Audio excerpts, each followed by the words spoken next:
Soundproofs.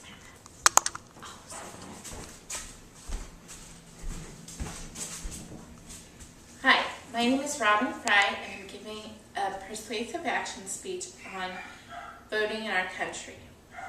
It is important now in America more than ever to vote and to have our voice be heard. According to a former president, Calvin Coolidge, patriotism is easy to understand in America. It means looking out for yourself by looking out for your country. It is important to start lobbying your Congress or finding ways to get involved to vote, to be able to allow our voice as America to be heard, to tell people that we no longer want our rights taken away, our freedoms taken away, that our country was founded on freedom and freedom of speech, to be able to talk about what we like and what we don't in our own country. Today, the right to vote is slowly being misunderstood, and not very many people are going to vote and participating in having their voice be heard. A lot of people wonder what are the criteria to be able to vote. You need to be 18 and an American citizen, but it does not matter what gender you are, what race you are, what age you are. As long as you're over 18, you can be as old as you need to be.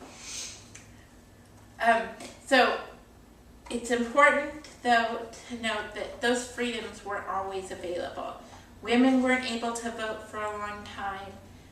Black people had not been allowed to vote in our country, but now we all have the right to let our voice be heard.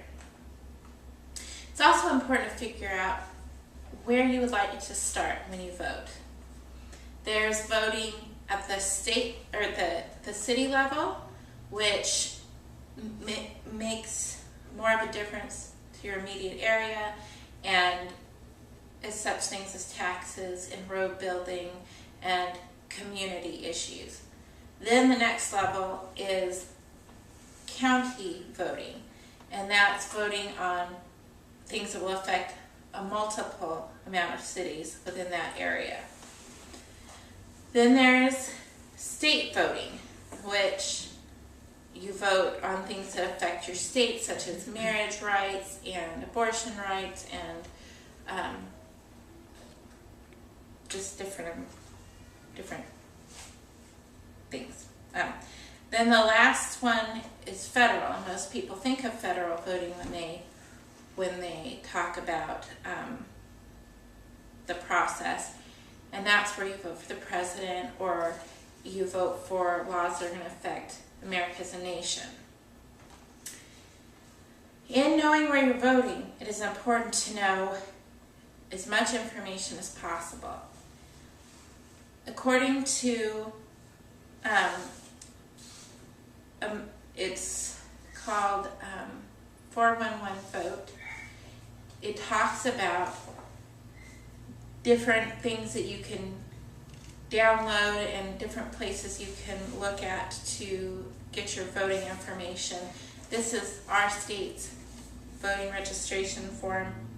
For Washington, there are over 13 states will be voting this May. And my question is, do you know what they're for? Do you know what people are voting for?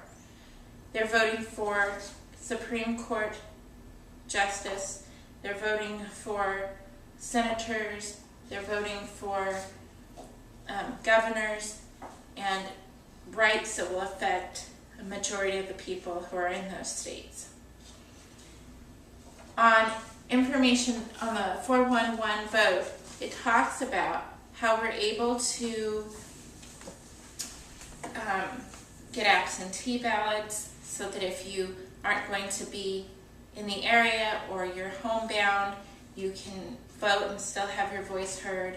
It also talks about registration dates, what information you need to register, and many more questions. If there are any, they will explain. It's a really good site for information.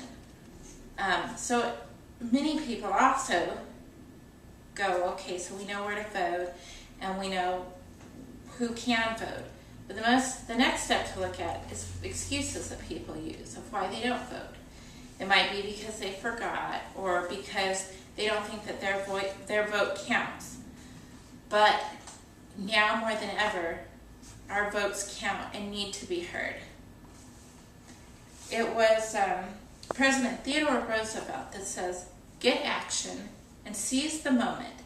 Man was never intended to become an oyster," because we were not intended to just sit around and disapprove of what's going on in our government.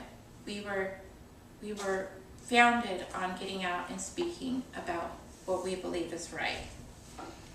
So in America, there were 231,229,580 people who are of age to be able to vote. Out of that number, only 132,617,580 actually showed up to vote. That's only 56.8% of Americans who chose to get out and have their voice be heard. In years past, it's been all the way to 36% of our American public who has decided to have their voice be heard. Many people now say they disapprove of what's going on, or they'd like to change what's going on.